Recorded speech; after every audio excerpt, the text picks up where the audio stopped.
भाजपवाल्यांची दादागिरी बघा, भाजपवाल्यांची दादागिरी बघा, भाजपवाल्यांची दादागिरी बघा।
नोव्हेंबर ते 17 नोव्हेंबर या कालावधीमध्ये जामनेर नगर परिषदच्या निवडणुकीसाठी अध्यक्षपदासाठी 9 आणि नगरसेवक पदासाठी 244 अर्ज प्राप्त झालेले होते।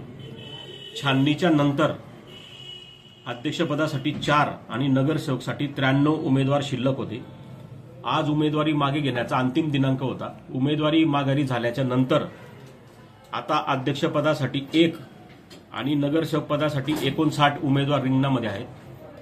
आता 9 नगरसेवक हे बिनविरोध निवडून आलेले आहेत आणि 17 जागांसाठी 59 उमेदवार रिंगणात आहेत।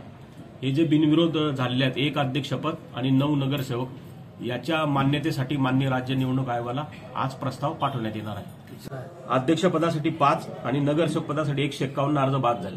नाही, अद्यापर्यंत कुठलंही ऑब्जेक्शन किंवा कोर्टाकडनं कोणतेही आम्हाला काही सूचना अजून प्राप्त नाही।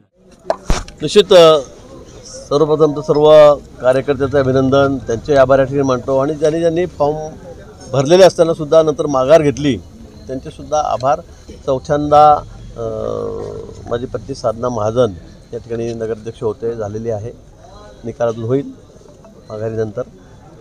पण त्यापूर्वी पण ती 90 पासून जिल्हा परिषद सदस्य होती 3 टर्म, आता 4 टर्म नगराध्यक्ष झालेली आहे। 7 टर्म ती सतत त्या ठिकाणी या मतदारसंघातून निवडून येते आहे।